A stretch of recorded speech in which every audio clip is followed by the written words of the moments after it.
नमस्कार, मैं हूं सुधीर चौधरी और ब्लैक एंड व्हाइट में आपका स्वागत है। आज हम सबसे पहले महाराष्ट्र में बीजेपी की ट्रिपल इंजन वाली सरकार का विश्लेषण करेंगे। आपने डबल इंजन की सरकार के बारे में तो काफी सुना होगा, लेकिन यह देश की पहली सरकार है जिसमें एक नहीं, दो नहीं, बल्कि 3 इंजन है। एक इंजन केंद्र सरकार का, एक राज्य सरकार का और तीसरा इंजन है विपक्ष का।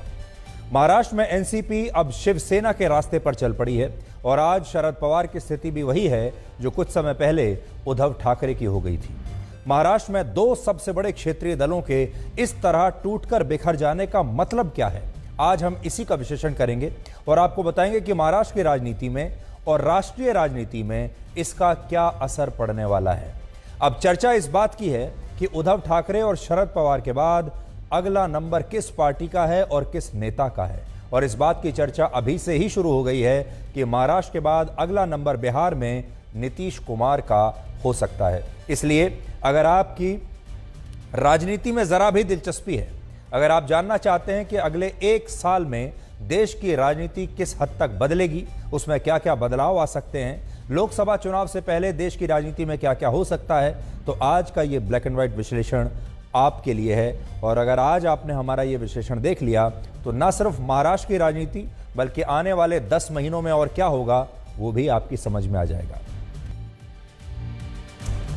आज ब्लैक एंड व्हाइट में हम सबसे पहले महाराष्ट्र में बीजेपी की ट्रिपल इंजन वाली सरकार का विश्लेषण करेंगे। आपने डबल इंजन की सरकार के बारे में तो बहुत सुना होगा, लेकिन यह देश की पहली सरकार है जिसमें 3 इंजन है। एक इंजन केंद्र सरकार का, दूसरा राज्य सरकार का और तीसरा इंजन इसमें लगा है विपक्ष का। महाराष्ट्र में एनसीपी अब शिवसेना के रास्ते पर चल पड़ी है और आज शरद पवार की स्थिति भी वही हो गई है जो कुछ समय पहले उद्धव ठाकरे की थी, यानी अपनी ही पार्टी अपनी नहीं रही।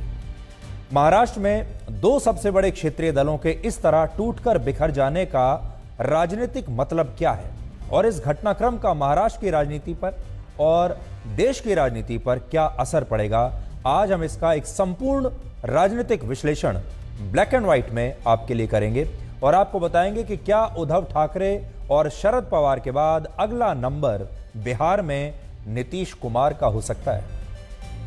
महाराष्ट्र में आज रिक्टर स्केल पर 2.5 तीव्रता वाला एक भूकंप आया, लेकिन यह भूकंप महाराष्ट्र की राजनीति में आए भूकंप से बल्कि राजनीतिक भूकंप से ज्यादा प्रभावी नहीं था। महाराष्ट्र में रविवार को जो राजनीतिक भूकंप आया उसमें शरद पवार की एनसीपी को जबरदस्त नुकसान पहुंचा और अब शरद पवार के सामने अपनी ही बनाई हुई पार्टी को बचाने की चुनौती खड़ी हो गई है। यानी शरद पवार ने इतने वर्षों की मेहनत के बाद जो इमारतें बनाई वो इमारतें एक एक करके इस राजनीतिक भूकंप में गिरती चली गई। अजीत पवार के नेतृत्व में एनसीपी के जिन नेताओं और विधायकों ने शरद पवार के खिलाफ बगावत की, वो गुट खुद को अब असली एनसीपी बता रहा है, जबकि शरद पवार का कहना है कि कुछ विधायकों को छोड़कर एनसीपी के तमाम विधायक, सांसद और पार्टी संगठन के लोग अब भी उन्हीं के साथ हैं। आज एनसीपी पर अधिकार को लेकर काफी राजनीतिक संघर्ष हुआ, यानी अब संघर्ष इस बात का है कि एनसीपी पार्टी जो है वो किसके पास रहेगी। इसमें एक तरफ चाचा शरद पवार हैं और दूसरी तरफ हैं भतीजे अजीत पवार, यानी अब ये चाचा और भतीजे की लड़ाई खुलकर सामने आ गई है। सबसे पहले शरद पवार ने आज अपनी पार्टी के नेताओं के साथ बैठक करने के बाद एक प्रेस कॉन्फ्रेंस की जिसमें उन्होंने 4 बड़ी घोषणाओं से सबको चौंका दिया। देखिए, शरद पवार खिलाड़ी तो बहुत पुराने हैं, एक जमाने में वो राजनीति के किंग हुआ करते थे, उनके जैसा तजुर्बा, उनके जैसा अनुभव किसी के पास नहीं है। इसलिए आज एक अनुभवी नेता इतने क्राइसिस में भी कैसे बात करता है, उनसे सीखना चाहिए।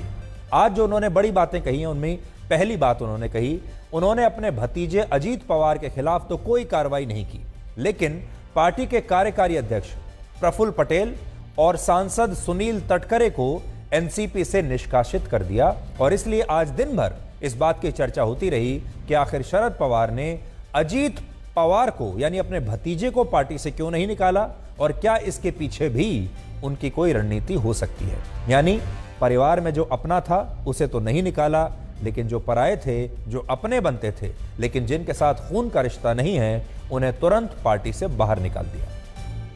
दूसरा, शरद पवार ने यह भी कहा कि अजीत पवार बाहरी नहीं है और उनकी बेटी सुप्रिया सुले ने अजीत पवार से उनके फैसले को लेकर बातचीत भी की थी। तीसरा, शरद पवार ने 5 जुलाई को पार्टी विधायकों, सांसदों और पदाधिकारियों की एक बैठक बुलाई है, जिसमें ये सभी नेता बाकायदा एफिडेविट पर शरद पवार को ये लिख कर देंगे कि वो उनके साथ हैं। तो देखिए, राजनीति में नई परंपरा शुरू हो रही है, जब नेताओं से हलफनामा लिया जाएगा, लिख कर लिया जाएगा कि वो शरद पवार के साथ हैं और उनसे एफिडेविट लिया जाएगा ताकि वो झूठ ना बोल सके।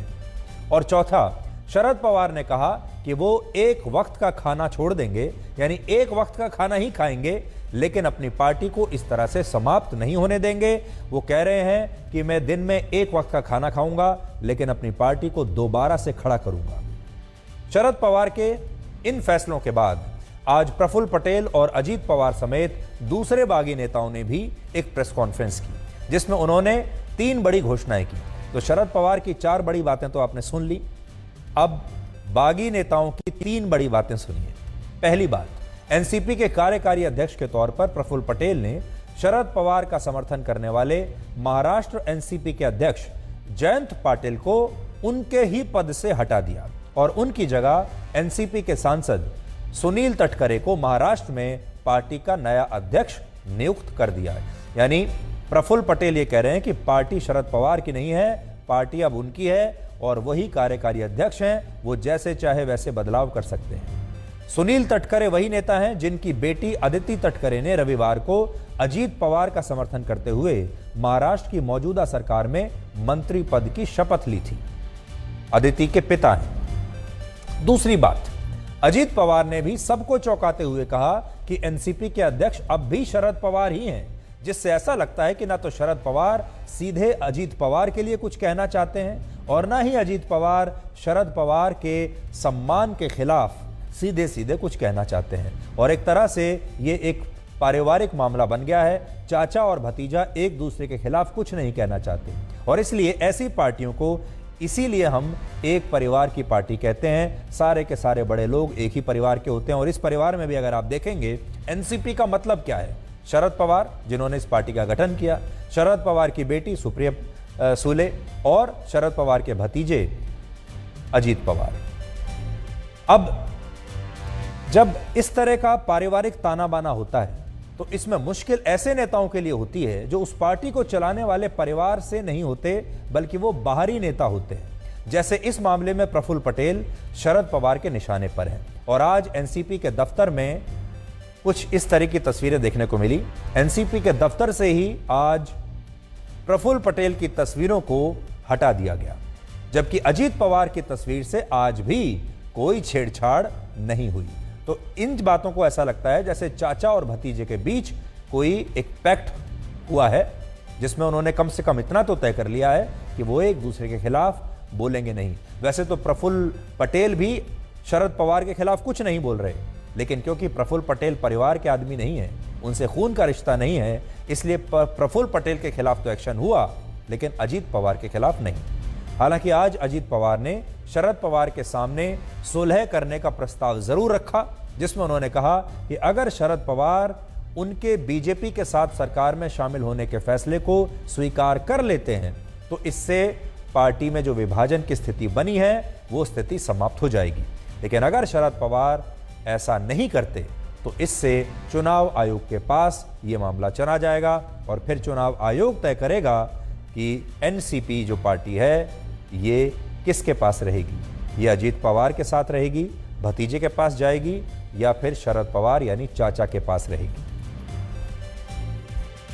एक वेळ उभाची राहील पण तो महाराष्ट्राची सामूहिक शक्ती ही मजबूत केल्याशिवाय राहणार नाही आणि ही शक्ती मजबूत करून जी उलटा फालत करणारी शक्ती आहे वर्ग त्यांना त्यांची योग्य जागा दाखवणार राहणार नाही। याला फार अवकाश नाही। वर्ष 6 महिन्यामध्ये पुन्हा एकदा लोकांच्या समोर जायची संधी येईल आणि त्यावेळेला ही राज्याची लोकशाहीच्या मार्गाने शांततेवर विश्वास असणाऱ्या या शक्तीने धक्का देणाऱ्या ज्या प्रवृत्ती आहेत त्या पूर्ण फळानं बाजूला करू आणि पुन्हा एकदा महाराष्ट्र प्रगतीच्या आणि सामान्य माणसाच्या हितासाठी कष्ट करणाऱ्यांचे राज्य ही अवस्था आपण निर्माण करू।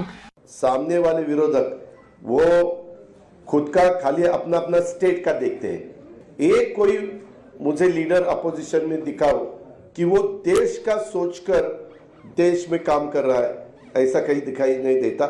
और इतना बड़ा पॉपुलेशन होते हुए हमें सबको ऐसा लगा कि नरेंद्र मोदी साहब के नेतृत्व में ही लोकसभा हो या आगे वाले चुनाव हो, उसके बारे में हम साथ साथ जाना चाहते हैं। शरद पवार, जिन्हें अभी आपने सुना, शरद पवार की इस समय उम्र है 82 साल। 82 वर्ष एक ऐसी उम्र होती है जहां कोई भी व्यक्ति रिटायरमेंट के बारे में सोचता है अब मैं बैक सीट ले लूँगा और मेरे परिवार के जो लोग हैं वो, अब मेरा अगर बिजनेस है तो वो आगे बढ़ाएंगे, और अगर पार्टी है तो पार्टी में जो दूसरे नेता हैं अब वो राजनीति करेंगे। अब मैं आराम करूँगा या सिर्फ मार्गदर्शन करूँगा। आपको याद होगा कुछ समय पहले शरद पवार ने यह ऐलान भी किया था, जब अचानक से उन्होंने ये ऐलान कर दिया कि अब मैं रिटायर हो रहा हूँ और मैं एक्टिव राजनीति छोड़ दूंगा, लेकिन पीछे से अपनी पार्टी के जो नेता हैं और अपना परिवार है उसका मार्गदर्शन करता रहूंगा। आपको याद होगा ये सब। और उसके बाद फिर उन्होंने प्रफुल्ल पटेल को कार्यकारी अध्यक्ष बनाया था और पार्टी में जो संगठन है उसमें काफ़ी फेरबदल किए थे। आज शरद पवार ये ज़रूर सोचते होंगे कि काश वो उसी दिन रिटायर हो गए होते। आज वो ज़रूर सोच रहे होंगे कि जीवन ने उन्हें एक मौका दिया था जिस दिन वो सम्मानजनक तरीके से एक्टिव राजनीति से रिटायर हो सकते थे और अपनी इस पार्टी को अपनी बेटी और अपने भतीजे को सौंप सकते थे और फिर उनके ऊपर छोड़ देते कि वो क्या करने वाले हैं।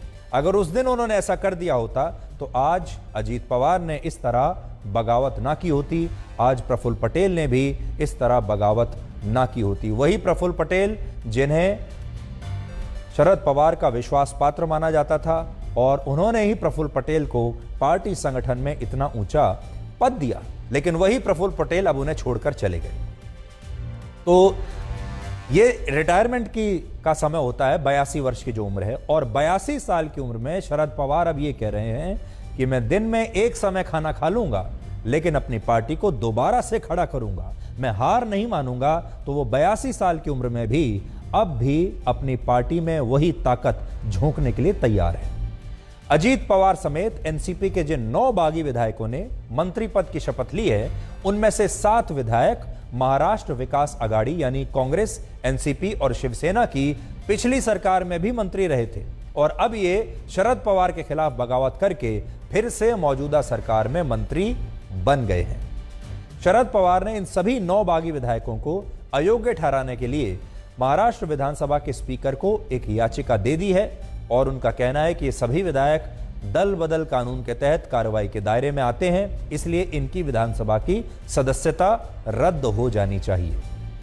अब यह फैसला महाराष्ट्र विधानसभा के स्पीकर के ऊपर निर्भर करता है, लेकिन आज ही उन्होंने महाराष्ट्र के उप मुख्यमंत्री देवेंद्र फडणवीस से मुलाकात की और एनसीपी का कहना है कि अगर स्पीकर न्याय संगत फैसले नहीं लेंगे तो यह मामला अब अदालत में जाएगा। और जैसा हमने आपको पहले कहा, ये आपको ऐसा लगेगा जो कुछ आप देख रहे हैं जैसे आप शिवसेना की जो फिल्म आपने देखी थी उसी का एक सीक्वल आप देख रहे हैं। जैसा शिवसेना के साथ हुआ, जो उद्धव ठाकरे के साथ हुआ, अब वही एनसीपी में हो रहा है और वही शरद पवार के साथ हो रहा है। ये जो शिवसेना के साथ जब ये मामला हुआ था ये भी चुनाव आयोग गया, फिर सुप्रीम कोर्ट तक गया और ऐसा लगता है कि ये मामला भी चुनाव आयोग में भी जाएगा और सुप्रीम कोर्ट तक जाएगा। सबसे दिलचस्प बात यह है कि इस पूरे घटनाक्रम में अजीत पवार ने एक नया रिकॉर्ड बना दिया है और यह रिकॉर्ड है सबसे ज्यादा बार उप मुख्यमंत्री बनने का। 2019 में विधानसभा चुनाव के बाद यह तीसरी बार है जब अजीत पवार महाराष्ट्र के उप मुख्यमंत्री बने हैं और अब तक के राजनीतिक सफर में वो कुल 5 बार महाराष्ट्र के उप मुख्यमंत्री बन चुके हैं। लेकिन एक तथ्य यह भी है कि अजीत पवार इनमें एक बार भी पूरे 5 साल तक उप मुख्यमंत्री नहीं बने रह पाए और इस बार भी उनके सामने कई चुनौतियां हैं। तो सोचिए, अजीत पवार बहुत ही महत्वाकांक्षी नेता हैं और उनके मन में इच्छा तो शुरू से मुख्यमंत्री बनने की थी। मुख्यमंत्री तो वो अभी एक बार भी नहीं बन पाए बार बार उप मुख्यमंत्री बनकर ही रह जाते हैं, और उप मुख्यमंत्री भी कुछ समय के लिए। इसी को किस्मत कहते हैं। अजीत पवार ने कल जब शरद पवार के खिलाफ जाकर बीजेपी के साथ सरकार में शामिल होने का फैसला किया, तब एनसीपी के कई बड़े पदाधिकारी और 4 में से 2 सांसद भी उनके साथ थे। इनमें एक सांसद थे सुनील तटकरे, जिनकी बेटी अदिति तटकरे को मंत्री बनाया गया है, और दूसरे सांसद थे डॉक्टर अमोल कोल्हे, जो रविवार को बागी विधायकों के शपथ ग्रहण समारोह में शामिल हुए थे और वहां दिखाई दे रहे थे। लेकिन 24 घंटे के बाद ही एनसीपी के ये सांसद अमोल कोल्हे अजीत पवार का साथ छोड़कर वापस शरद पवार के खेमे में चले गए हैं। और उन्होंने आज एक ट्वीट किया और अपने ट्वीट में लिखा, जब दिल और दिमाग में जंग हो तो दिल की सुनो। शायद दिमाग कभी कभी नैतिकता भूल जाता है, पर दिल कभी नहीं। ये उनका ट्वीट है।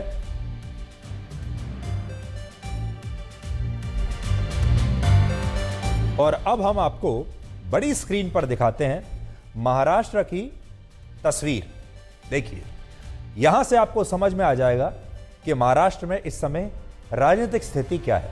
महाराष्ट्र में विधानसभा की कुल मिलाकर 288 सीटें हैं, जिनमें से अब बीजेपी के पास कुल 205 विधायकों का समर्थन हो गया है। तो सोचिए, 288 में से 205 बीजेपी के साथ हैं। इनमें 105 विधायक तो खुद बीजेपी के अपने विधायक हैं, जो बीजेपी की टिकट पर जीत कर आए हैं। 40 विधायक इंपोर्टेड हैं, यानी 40 विधायक एकनाथ शिंदे की शिवसेना पार्टी के हैं, जो इंपोर्ट किए गए हैं। 40 विधायक एनसीपी से अजीत पवार के गुट के हैं, ये भी इंपोर्ट किए गए हैं। और 20 विधायक अन्य हैं, अन्य दलों के या इंडिपेंडेंट। और इस तरह अभी महाराष्ट्र की मौजूदा सरकार के पास 205 विधायकों का समर्थन है, जबकि बहुमत के लिए, सरकार बनाने के लिए 145 विधायकों का समर्थन चाहिए। तो यहां देखिए, कई बार तो स्थिति ऐसी होती है कि एक एक विधायक बहुत महत्वपूर्ण हो जाता है, लेकिन यहां बीजेपी की जो समस्या है वो ये है कि उनके पास जरूरत से ज्यादा विधायक हो गए हैं। चाहिए थे 145 और उनके पास विधायक अब हो गए हैं, आप समझिए 205। तो ये स्थिति है इस समय बीजेपी की। और इसीलिए हम कह रहे हैं कि ये जो सरकार है 205 विधायक वाली, ये डबल इंजन नहीं है, ट्रिपल इंजन की सरकार है। केंद्र सरकार, राज्य सरकार और विपक्षी दल भी इसमें शामिल हो गए हैं। दूसरी तरफ विपक्षी दल जो अब बच गए हैं, बचे कुचे जो विपक्षी दल हैं, उनके पास अब सिर्फ 83 विधायक रह गए हैं विधानसभा में, जिनमें सबसे ज्यादा 44 विधायक कांग्रेस के पास हैं। तो देखिए, अभी सारी पार्टियों में सिर्फ कांग्रेस ही बची है जो अभी तक इंटैक्ट है, जो टूटी नहीं है। और कांग्रेस अब बीजेपी के बाद अकेली राष्ट्रीय पार्टी है, राष्ट्रीय दल है जो महाराष्ट्र में है। बाकी के क्षेत्रीय दल टूट चुके हैं। तो 44 विधायक कांग्रेस के हैं। इस नाते विपक्ष में कांग्रेस सबसे बड़ी पार्टी हो गई है। एनसीपी से शरद पवार के गुट के पास अभी 14 विधायक बचे हैं। उद्धव ठाकरे के गुट के पास, यानी उद्धव ठाकरे की जो शिवसेना है, उसके पास 16 विधायक हैं और अन्य विधायकों की संख्या इस समय 9 है। तो विपक्ष के पास महाराष्ट्र विधानसभा में अभी 83 विधायक हैं। और अब ये आप समझ सकते हैं कि विपक्ष की लगभग जो ताकत है वो क्षीण हो चुकी है। विपक्ष नाम की अब कोई चीज महाराष्ट्र में बची नहीं है। इतनी जबरदस्त तोड़फोड़ बीजेपी ने महाराष्ट्र में कर दी है। महाराष्ट्र में जो दो सबसे बड़े क्षेत्रीय दल थे, शिवसेना को पहले ही तोड़ दिया और अब एनसीपी को भी बीजेपी ने तोड़ दिया है। अब देखिए क्या होगा आने वाले समय में, या जब लोकसभा का चुनाव होगा, 2 राष्ट्रीय पार्टी रह जाएंगी, एक बीजेपी और दूसरी कांग्रेस। वर्ष 2019 में जब महाराष्ट्र में विधानसभा के चुनाव हुए थे, तब विपक्षी दलों में सबसे कम सीटें कांग्रेस पार्टी की थी। तो ये भी राजनीति में कहते हैं, कुछ भी परमानेंट नहीं है, कुछ भी स्थायी नहीं है। राजनीति कैसे पल पल बदलती है उसका आप एक तस्वीर आज देख रहे हैं।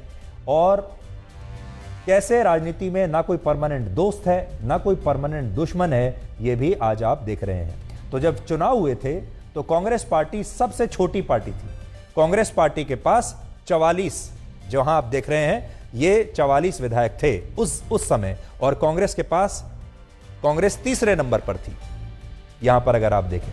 लेकिन आज विपक्ष में सबसे ज्यादा विधायक कांग्रेस के पास ही है, तीसरे नंबर से नंबर 1 पर आ गई है, क्योंकि महाराष्ट्र कांग्रेस में अब तक बगावत नहीं हुई है। यह अकेली ऐसी पार्टी है जिसमें अभी तक कोई तोड़फोड़ नहीं हुई।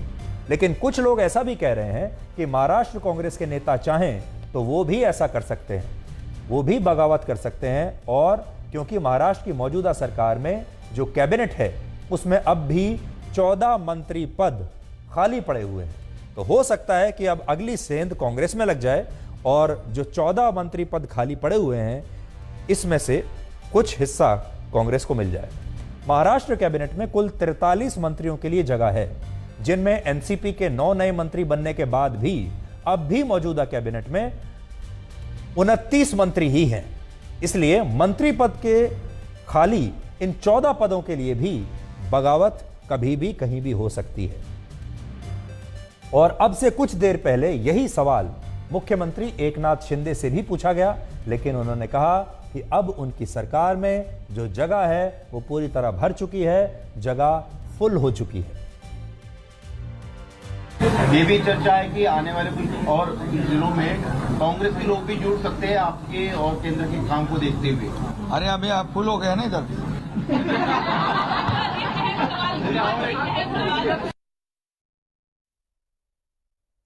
अब देखिए, आपको यहां थोड़ा सा आज कानून के बारे में भी जानकारी होनी चाहिए। भारत का एंटी डिफेक्शन लॉ क्या कहता है? यह कानून कहता है कि अगर किसी पार्टी में बगावत करने वाले विधायकों की संख्या 2/3 से कम है तो उन विधायकों की सदस्यता रद्द हो सकती है जिन विधायकों ने बगावत की है। तो जो बगावत करने वाले विधायक हैं उनकी संख्या कम से कम 2/3 होनी चाहिए। अब 2/3 का हिसाब देखिए, एनसीपी के कुल 54 विधायक हैं, 54, और इस हिसाब से 2/3 विधायकों की संख्या होती है 36 यानी 36। और अगर अजीत पवार के साथ एनसीपी के 36 या उससे ज्यादा विधायक हैं तो वो न सिर्फ अपनी सदस्यता बचा लेंगे बल्कि वो शरद पवार की एनसीपी पर भी अपना अधिकार जमा सकते हैं। और हो सकता है कि जिस तरह उद्धव ठाकरे को अपनी पार्टी गंवानी पड़ी, ठीक उसी तरह शरद पवार भी मौजूदा एनसीपी पर अपने अधिकार की लड़ाई में अपने ही भतीजे अजीत पवार से हार जाएं। लेकिन यह होगा तब जब अजीत पवार के पास 36 या उससे ज्यादा एमएलए अगर होंगे तो कम से कम 36 एमएलए अजीत पवार को चाहिए, तब वो एनसीपी पर पूरा की पूरा कब्जा अपना जमा सकते हैं, एनसीपी उनकी हो जाएगी। और अगर 36 से कम उनके पास हुए तो उनकी अपनी सदस्यता भी रद्द हो सकती है। हालांकि शरद पवार ने अजीत पवार के इस दावे को गलत बताया है, क्योंकि अजीत पवार ये कह रहे हैं कि उनके पास 40 विधायकों का समर्थन है, और वो पहले दिन से ये बात कह रहे हैं कि मेरे पास 40 विधायकों का समर्थन है और 40 विधायक उनके पास हैं या नहीं ये अभी तक किसी को नहीं पता। शरद पवार कहते हैं कि उनके पास नहीं है 40 विधायक। कल जब अजीत पवार एनसीपी के विधायकों के साथ महाराष्ट्र के राज्यपाल से मिलने के लिए पहुंचे थे, उस दौरान उनके साथ एनसीपी के सिर्फ 16 से 17 विधायक थे। जब उन्होंने शपथ ली है, वो कहते तो हैं कि उनके पास 40 विधायक हैं, लेकिन ये 40 विधायक इस दौरान जब शपथ ले रहे थे तब आए नहीं, दिखाई नहीं दे रहे थे। उनके साथ बताया जा रहा है 16-17 विधायक थे। इसलिए बाकी विधायकों ने भी उन्हें अपना समर्थन दे दिया है या नहीं दिया है, ये स्थिति अभी साफ नहीं है। वो कहते तो हैं मेरे पास 40 विधायक हैं, लेकिन 40 विधायक अभी तक दिखे नहीं है। लेकिन यह बात पूरी तरह से स्पष्ट है कि महाराष्ट्र में अब बीजेपी बहुत ही मजबूत स्थिति में है, और अब बीजेपी को ना तो एकनाथ शिंदे की जरूरत है, ना बीजेपी में को और किसी की जरूरत है। बीजेपी में जो सबसे ज्यादा ग्राफ ऊपर गया है वो गया है देवेंद्र फडणवीस का, और देवेंद्र फडणवीस ने एक बार फिर से, पहले उन्होंने शिवसेना को तोड़ा, इस बार एनसीपी को तोड़ा। उन्होंने बहुत अच्छा काम किया है, इसलिए सबसे ज्यादा अगर किसी का ग्राफ ऊपर जा रहा है, सबसे ज्यादा ताकतवर नेता कोई महाराष्ट्र की राजनीति में उभर कर आ रहा है तो उस नेता का नाम है देवेंद्र फडणवीस। वर्ष 2019 में जब महाराष्ट्र में लोकसभा और विधानसभा के चुनाव हुए थे, उस समय स्थिति बिल्कुल अलग थी। उस समय बीजेपी के पास 105 विधायक थे, जबकि इसकी तुलना में विपक्ष के पास 169 विधायकों का समर्थन था।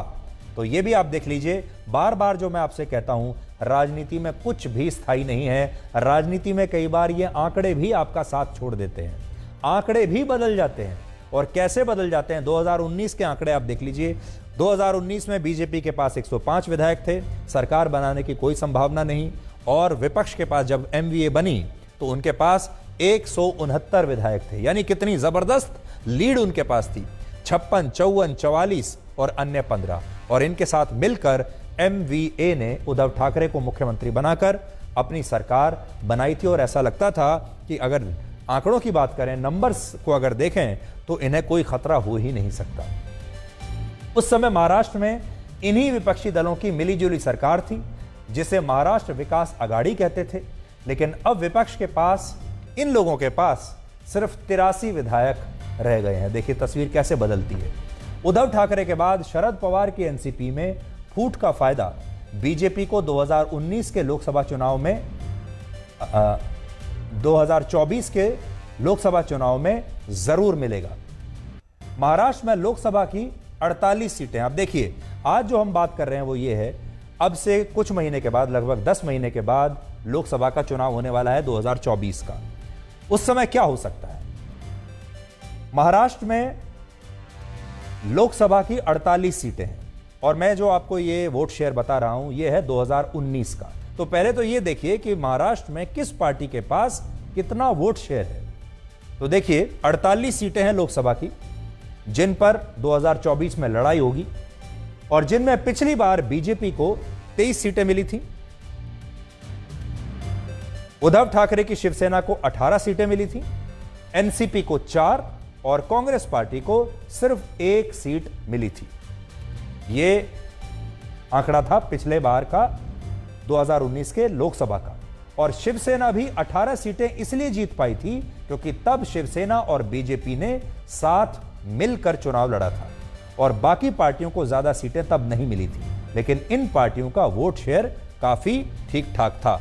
तो पहले तो आप देख लीजिए कि 2019 के लोकसभा चुनाव में बीजेपी 23, शिवसेना 18, एनसीपी 4, कांग्रेस 1। समझने वाली बात यह है कि इन दोनों पार्टियों को मिलकर 5 सीटें मिली थी और बड़ी संख्या में जो सीट थी वो ये दोनों पार्टियां मिलकर ले गई थी क्योंकि ये दोनों पार्टियों का तब गठबंधन था। बाद में ये जो पार्टी है शिवसेना, ये इनके साथ मिल गई और उन्होंने बीजेपी को छोड़ दिया था। अब वापस आपको पुरानी स्क्रीन पर लेकर जाता हूं जहां वोट शेयर देखिए आप। वोट शेयर किसके पास कितना है? सीटें भले ही इन्होंने कम जीती हों, देखिए बीजेपी के पास लगभग 27.84% वोट शेयर है। शिवसेना 2019 में बहुत पीछे नहीं थी, 23.5% वोट शेयर था। एनसीपी 15.66% था। कांग्रेस 16.41% वोट शेयर था। अब देखिए होगा क्या? होगा ये कि बीजेपी 27 अगर उसके पास है, शिवसेना को उन्होंने तोड़ दिया। अब शिवसेना का जो वोट शेयर है ये यहां ट्रांसफर होगा। इधर एनसीपी को भी तोड़ दिया, एनसीपी को भी खत्म करके इसका वोट शेयर भी यहां जाएगा। तो आप देखिए ये एक बहुत बड़ा चंक है। लगभग आप समझ लीजिए 24% ये लगा लीजिए और लगभग 16% ये लगा लीजिए, ये मिलकर हो जाते हैं लगभग इन दोनों को अगर मिलाएं तो 40% का वोट शेयर है शिवसेना का और एनसीपी का। इस 40% के वोट शेयर का जो गुब्बारा है उसे बीजेपी ने तोड़ दिया है। तो ये जो पूरा गुब्बारा है 39.5% का, वो बीजेपी ने अभी फोड़ दिया है। देखिए कैसे, ये शिवसेना का गुब्बारा है, इसमें 23.5% वोट भरे हुए हैं और ये एनसीपी का है जिसमें लगभग 15.5% वोट भरे हुए हैं। और ये दोनों गुब्बारों को बीजेपी ने फोड़ा है। अब बड़ी बात यह है इनमें से कितने वोट बीजेपी के पास जाएंगे, कितने यहां से जाएंगे, कितने यहां से जाएंगे। लगभग मैं आपको जो बता रहा था ये 40% का पूरा की पूरा एक चंक है, बहुत बड़ा चंक है। और बीजेपी को इसमें से अगर इस 40% के भी 60-70% वोट भी अगर मिल गए तो बीजेपी को जबरदस्त फायदा हो सकता है। अभी हर एमएलए जो एनसीपी का आज है उसके लिए हमारे मन में प्यार